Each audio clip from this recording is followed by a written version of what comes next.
Hello, so my name is Annie de la Prida And I'm Charlotte Farish Edwards. and we are from APCCA, which is the Association for Person-Centred Creative Arts.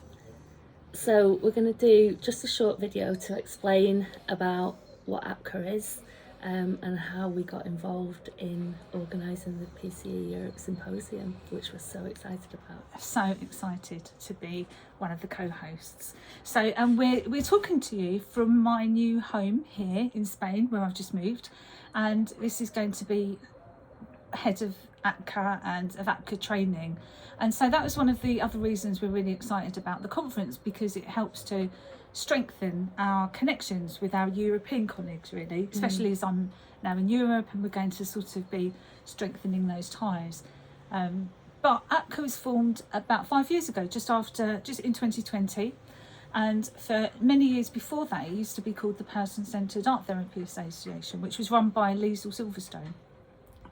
And I decided to change things, and we formed APCCA because in the past with Liesl, the association had been very closed. The creative arts approaches as a whole have been very much on the outside, not very accepted, and have been very criticised. And as a result, Liesl closed the association down quite a lot and wasn't very open to new members. It was mostly for people who had done the course. So I formed APCCA with three new aims, really. One, and the first and the most important aim, was to make a home for the creative approaches, because we didn't have one. We didn't really fit anywhere. There was nowhere we could go to talk about our approaches or to be involved in practice. So one of the first things was to create a home place where we could meet with other practitioners. But really, I also wanted to promote and support mental health through the use of our creative arts approaches, which is one of the biggest aims of APCCA. Also to support members, to help them develop skills and to network with other members.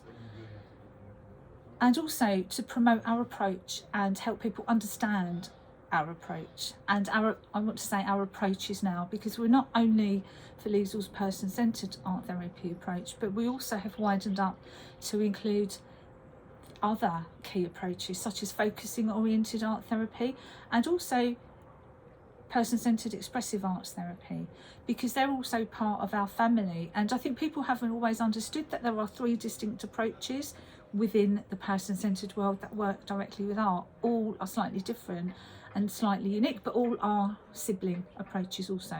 So that was a really big part of the start of APCCA. Yeah, and I think one of the things we really feel is how friendly APCCA is, and that it's open not just to practitioners who have trained in our approach, as you say, the other person-centred creative arts approaches as well, but also anybody who's interested or wants to be who's just interested in joining that. And we've got now 239 members, and 116 of those are practitioners. And what's really exciting is, of the practitioner members, I think at least 110 are people who've trained since 2020 with our training, which has been predominantly online, but also some of it has been in person. So that's really exciting that we've got so many people coming forward and training with our specific skills. I think some people have an idea that you can introduce creative materials, and you can, but there are specific skills that to developing specific knowledge, because it does work in a slightly different way to, let's say, just talking therapy. And as practitioners, almost all of us are also trained in talking, counselling and psychotherapy, and the training is designed to add to those skills, and it's deeply person-centred.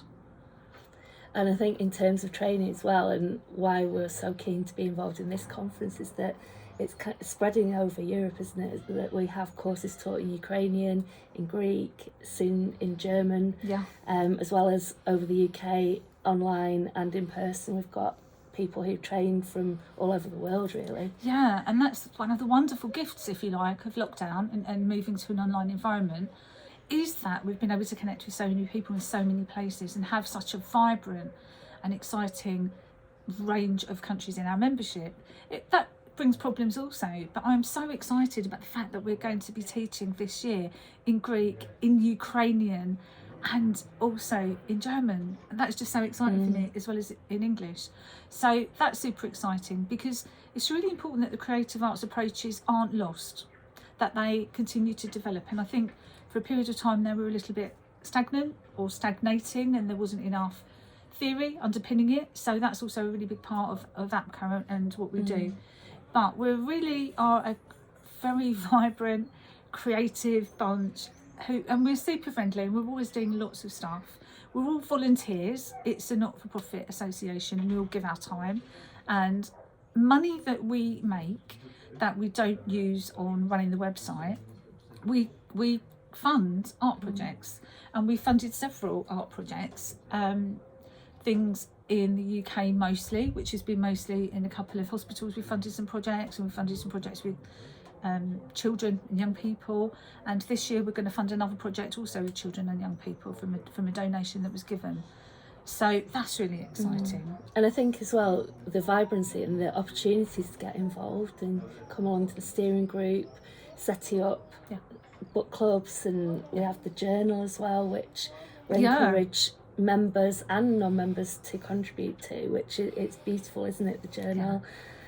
And I would say, if you want to know more about us, do have a look at our journal. It's just £5 to purchase, and it is packed full of so many interesting articles and examples, and you can really learn a lot about what we're doing and about the approach, and it's such a wonderful journal. We're so proud of it. We're only on our third edition that we're about to do, so we have 2 editions a year: spring, summer, autumn, winter, and so far they have been really quite widely read and really pretty well received, actually. And we're very excited and very proud, and they're also very beautiful because we're creative and like to do that side of things, so there's that to it too.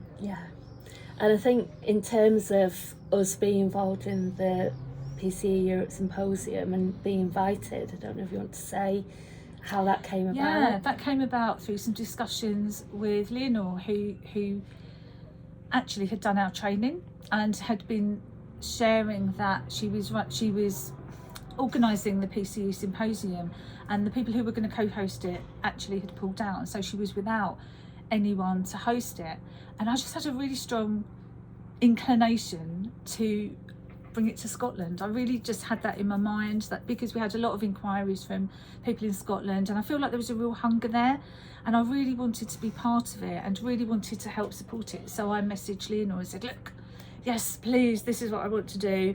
And it was difficult because we're such a tiny organisation and we're really still growing, and I knew we couldn't really do it on our own. We just don't have enough people running the association. So we reached out to Strathclyde University, and we reached out to PCT Scotland, and so that's how we all came together. And the theme, I just absolutely love the theme, because it felt really important to be talking about the actualising tendency and how it is that we grow, and that growth isn't always pretty and fluffy, and sometimes comes from really dark places. And there's a lot of talk generally, very often, or a lot of focus, let's say, on the threats towards the person-centred approach, whether they are imagined or real, or the difficulties that we have as an approach, and we do have a lot. But even within this difficult environment, there's an awful lot of growth and an awful lot of good things and brilliant practice that's going on, and new things that are evolving and developing directly from that challenge. And so that's why I'm so excited about the theme. I think it's a really important one for the approach. And it feels so nice to be invited and be welcome as creative, person-centred practitioners to be involved in that and bring a creative slant to a conference, which hopefully will bring something a bit different, and richer and deeper. It's something, I think the creative approaches are sometimes seen as something different or something additional, and in a way I understand that, but really it's just another way of enabling a deeper connection with the self, because talking deals with one particular part, our cognitive, but we are more than just our cognition. And I think the creative approaches helps us work with a great therapeutic depth and a relational depth. So yeah. Yeah. So that's why we're really excited. So we really hope you will be able to come along to the symposium and to meet us and meet all the other people who are going to be presenting there from all the different parts of Europe and the world, I think. And if you can't be there, you can watch online. I believe we're also online almost all the sessions, or some of them, and they'll be recorded. And if you'd like to know more about the creative approaches or connect with us, you don't have to wait for the symposium. You can just join, come be a member. Anyone who's interested can join as an associate member. And we do things like monthly, for our practitioners, we have monthly practitioner workshops, and we have several workshops each year that are open to anyone. So there's lots of things that go on. And taster sessions as well for the training, if it's something that you're interested in. Yeah. So hopefully we have helped you feel excited about the symposium, and hopefully this will encourage you to come. Thank you. Thank you. Bye.